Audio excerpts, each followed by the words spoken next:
नमो नमः। आज हम जानेंगे विसर्ग संधि की अगली संधि सत्वम संधि के बारे में कि सत्वम संधि क्या है और सत्वम संधि के नियम क्या है। तो आइए आज की वीडियो शुरू करते हैं। मैं ओमवीर शास्त्री आप सभी का स्वागत करता हूं। आप इस बोर्ड पर देख रहे होंगे मैंने लिखा है सत्वम, विसर्ग को श और श करने का नियम, यानी शल्यम वाला स, षटकोण वाला श और साथी वाला श, यानी इनको करने का नियम। हम इसकी परिभाषा समझ लेते हैं। क्या कहते हैं कि यदि विसर्ग के बाद च, छ या श हो तो विसर्ग को श हो जाता है। दूसरा है यदि विसर्ग के बाद ट, ठ, श हो तो विसर्ग को श हो जाता है, और यदि विसर्ग के बाद क, त, थ, श हो तो विसर्ग को श हो जाता है। अब ये कह रहे हैं इस सत्वम संधि में, यानी कि स बनाने का नियम है। ये मुख्य रूप से तीनों श, शल्यम वाला श, षटकोण वाला श और साथी वाला स, तो यानी इन तीनों को बनाने का नियम। अब क्या कह रहे हैं विसर्ग के बाद, विसर्ग यानी ये विसर्ग, इसके बाद अगर च, छ और श आए तो ये वाला श हो जाएगा, और अगर ट, ठ और ये षटकोण वाला श आए तो ये श हो जाएगा, और क, त, थ, स आए तो ये वाला श हो जाएगा। तो आइए सबसे पहले हम नियम 1 देखते हैं। तो सबसे पहले क्या कहता है कि मान लीजिए कि इस तरफ कोई भी शब्द हो और उस शब्द के बाद ये विसर्ग लगा हो। अब इस विसर्ग के बाद क्या कह रहे हैं, नियम 1 क्या कहता है,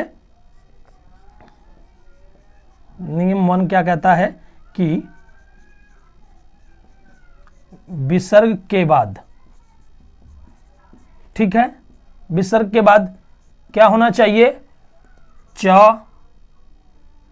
माफ कीजिएगा, विसर्ग, हाँ च, विसर्ग के बाद च हो, छ हो और ये वाला शल्यम वाला श हो, तो इसका क्या हो जाता है, इन तीनों में से क्या शेष रहता है, यही, यानी कोई भी आएगा तो यही होगा।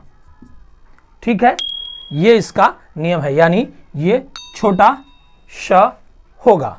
अब इसका हम उदाहरण के द्वारा समझते हैं। हम एक वाक्य लेते, एक शब्द लेते हैं, दो अलग अलग उदाहरण के लिए। मान लीजिए हमने लिया बालः, ठीक है, धन चलती, बाला धन चलती। अब आप देखेंगे पहला शब्द है और इस शब्द के बाद क्या आ रहा है, विसर्ग आ रहा है, और इस विसर्ग के बाद, इस विसर्ग के बाद क्या आ रहा है, च आ रहा है। देखिए ये विसर्ग है और इसके बाद बिल्कुल क्या आया, ये च आया। ठीक है, तो नियम क्या कहता है, विसर्ग के बाद अगर च, छ और श आए तो इस विसर्ग का क्या हो जाता है, ये छोटा श हो जाता है। तो देखिए अब जब हम जोड़ेंगे दोनों को तो क्या होगा, बा, ल, और ये विसर्ग हट गया, इसकी जगह छोटा स आएगा। तो छोटा स हम ऐसे तो लिखते नहीं हैं, तो ये हो गया छोटा स और च, ल और ती, तो ये हो गया बालश चलती। बिल्कुल सिंपल है, बिल्कुल आसान है, यहाँ पर कुछ भी घबराने की जरूरत नहीं है, ज़्यादा दिमाग दौड़ाने की जरूरत नहीं है। बिल्कुल सिंपल है कि विसर्ग के बाद च, छ और श है तो श हो जाता है, यानी विसर्ग हट जाता है। और विसर्ग संधि में तो यही होता है, सारा खेल विसर्ग का होता है कि या तो विसर्ग हट जाता है तो उसकी जगह कुछ ना कुछ बदलाव होकर कोई नए अक्षर बनते हैं, या विसर्ग का लोप हो जाता है। तो यहां पर नया अक्षर बना है स इस विसर्ग की जगह। दूसरा हम उदाहरण लेते हैं, कृष्णः धन छात्रा। देखिए दो अलग अलग शब्द हैं और हमारा नियम क्या कहता है कि विसर्ग के बाद, और यानी विसर्ग यानी पहले शब्द में ही विसर्ग आएगा, तो पहला शब्द हमारा कृष्ण है और इसके बाद विसर्ग लगा है, और विसर्ग के बाद अगर च, छ और श हो तो यहां पर क्या आ रहा है, छाता वाला छ आया है, ठीक है। तो अगर छ हो तो क्या हो जाता है, श हो जाता है, यानी च आए विसर्ग के बाद, छ आए विसर्ग के बाद, या श आए, तो इन तीनों की जगह पर क्या बनेगा, ये छोटा श ही बनेगा। और ये कब बनता है, जब इन दोनों को हम जोड़ते हैं। अगर इन जोड़ते हैं, जैसे यहां पर हमने जोड़ा था तो देखिए ये विसर्ग हट गया था और श आया था। ठीक इसी तरीके से जब यहां पर जोड़ेंगे तो ये हटेगा और श आएगा। कैसे, देखिए कृष्ण, ये आ गया कृष्ण। अब इस विसर्ग की जगह क्या आएगा, छोटा श, ठीक है। तो छोटा श तो ऐसे होता है, लेकिन हमें जोड़ना है, तो जब हम जोड़ेंगे तो इतना आएगा और छात्र, तो कृष्ण छात्र। बिल्कुल आसान है, कुछ नहीं करना इसमें।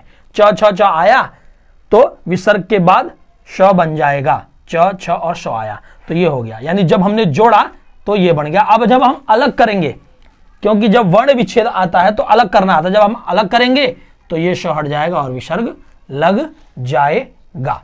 संधि में और संधि विच्छेद में यही होता है।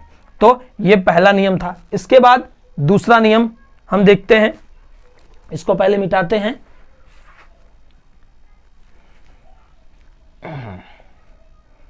दूसरा नियम क्या कहता है कि विसर्ग के बाद, दूसरा नियम कहता है विसर्ग के बाद क्या आना चाहिए, ट ठ और श। विसर्ग के बाद यानी ये आया ट ठ और षटकोल वाला श, तो क्या बनता है, तो ये श बनता है। अब उदाहरण लेते हैं धनु प्लस टंकार, ठीक है, धनु प्लस टंकार। अब इसको हम जोड़ते हैं। देखिए नियम क्या कहता है, विसर्ग के बाद, अब यहां पर देखिए धनु यहां पर आ गया, ये विसर्ग है, विसर्ग के बाद अगर ट हो या षटकोल वाला श हो तो ट आ रहा है, इसका मतलब कि इस विसर्ग की जगह क्या हो जाएगा, ये जो छोटा वाला श हो जाएगा यहां पर, ठीक है। और यहां पर टंकार, ठीक है। लेकिन जब हम दोनों को जोड़ते हैं तो इस तरह से कभी आधा श नहीं लिखते, आधा श कैसे लिखते हैं, ये हो गया, और अब हम इसको जोड़ देते हैं तो ये हो गया धनुष टंकार। देखा आपने कितना आसान है, कितना सरल है, धनु प्लस टंकार, धनुष टंकार, तो बिल्कुल आसान है। इसके बाद अगला देखते हैं, अगला है रामः धन टीकते, रामः धन टीकते। तो इसमें आप ये नियम 2 चल रहा है, ये ध्यान रखिएगा, रामः प्लस टीकते। अब यहां पर भी वही है, विसर्ग के बाद अगर ट ठ स आए तो यहां पे भी ट आ रहा है, तो ये हो गया रामः, और यहां पर ट की जगह षटकोल वाला श, मगर ये आधा लगता है तो इसीलिए ये हो गया, और टीकते, तो रामष्टीकते। यानी हमें करना क्या है, सिर्फ इस विसर्ग की जगह, अगर विसर्ग के बाद दूसरे वाले शब्द में, यानी पहले शब्द के बाद तो विसर्ग लगता है, लेकिन दूसरे वाला जो शब्द होगा, शुरू होगा, उसमें ट ठ और श होगा, तो ये वाला श यहां पर आ जाएगा इस विसर्ग की जगह जब हम जोड़ेंगे। और जब हम इसको अलग करेंगे यानी विच्छेद करेंगे तो दोबारा से इस तरीके से हो जाएगा। यानी जब हम जोड़ते हैं तो ये बन जाता है इन दोनों को जोड़ के, और जब हम इनको अलग करते हैं यानी विच्छेद करते हैं तो ये बन जाता है। तो ये इसका दूसरा नियम था। अब हम जानते हैं इसके तीसरे नियम के बारे में। अब इसका तीसरा नियम क्या कहता है, विसर्ग के बाद क त थ श हो तो विसर्ग को श हो जाता है। यानी विसर्ग के बाद क्या हो, क हो, त हो, थ हो या श हो, तो क्या बनेगा, तो भी इन सब की जगह पर ये वाला ही श होगा। अब एक चीज ध्यान देने वाली बात है कि आखिर रीजन क्या है कि इसकी जगह ये वाला श ही रहता है, इन तीनों की जगह से ये वाला ही रहता है, इन सब की जगह पर ये वाला ही रहता है। इसका रीजन क्या है, रीजन ये है कि ये जो है जब हम उच्चारण करते हैं ना, बोलते हैं ना, तो इन तीनों का उच्चारण स्थान एक ही समान है। तो रीजन ये होता है कि च और छ और श को एक ही जगह से बोला जाता है, जिसको बोलते हैं तालव्य यानी तालु से ट, ठ और श को जो है कि मूर्धा से बोलते हैं, और क, त, थ और श हो तो इनको क्या बोलते हैं, एक ही जैसे बोलते हैं, ये होता है दंतय। ये समझ गए होंगे कि इसका रीजन क्या है कि इन तीनों का उच्चारण तालव्य से होता है, तालु से होता है, इनका उच्चारण जो है मूर्धा से होता है, और इनका उच्चारण दंत से यानी दंतव्य से होता है। इसीलिए इनमें से एक यही जो लास्ट वाला आता है इसको हम शेष मान लेते हैं। ये एक नोट करने वाली है, वैसे ये पेपर में कभी आता नहीं है। तो हम तीसरा नियम कर रहे थे। तीसरा नियम क्या है, विसर्ग के बाद क, त, थ, श हो तो इसका श ही हो जाता है। अब इसका सबसे पहला उदाहरण देखते हैं। पहला उदाहरण क्या है, बालः और तत्र। ठीक है, बालः तत्र, ये पहला उदाहरण हो गया इसका। दूसरा उदाहरण इधर लिख देते हैं। दूसरा उदाहरण है नमः प्लस कारः। ठीक है, अब देखिए नमः प्लस कारः हो गया। अब देखते हैं, देखिए क्या कहते हैं, विसर्ग के बाद क, त, थ, स, तो यानी यहां पर क्या आ रहा है, विसर्ग के बाद तो आ रहा है। देखिए तो आया ना, यहां पर तो आ रहा है विसर्ग के बाद, तो इस विसर्ग का क्या हो जाएगा, इस विसर्ग का ये वाला हो जाएगा। तो अब जोड़ते हैं तो क्या होगा, बा ल श त त्र, बालश तत्र, क्योंकि इस विसर्ग के बाद ये आ गया। ठीक इसी तरीके से यहां पे भी क्या होगा कि नमा है, नमा लिख दिया। ठीक है, अब विसर्ग आ रहा है तो विसर्ग की जगह क्या आता है, आधा श। आधा स तो इस तरीके से लिखेंगे ना, यहां पर जब जोड़ेंगे तो ऐसे तो लिखेंगे नहीं, तो ये हो गया आधा स और कारः, तो ये हो गया नमस्कारः। ये वाला कई बार पेपर में आता है, बच्चे खूब गलतियां करते हैं, क्योंकि जब दोनों को जोड़ के लिखना होता है ना, कोई नहीं सोच सकता कि यहाँ पर श आएगा, लेकिन श आता है, और जब अलग करते हैं तो भी गलतियां करते हैं।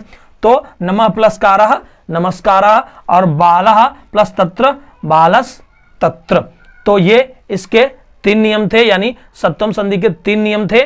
पहला ये था त, च, स और श की जगह अगर इनमें से कोई भी आए विसर्ग के बाद तो श बन जाता है, श ही शेष रहता है। विसर्ग के बाद ट, ठ और षट्कुल और श आए तो विसर्ग को श बन जाता है, और क, त, थ और श आए तो विसर्ग को श बन जाता है। मुझे उम्मीद है यह बिल्कुल आराम से आपको समझ में आएगा और आप इसको परीक्षा में बहुत अच्छे से कर पाएंगे। अगले वीडियो तक के लिए आप सभी को मेरा नमस्कार।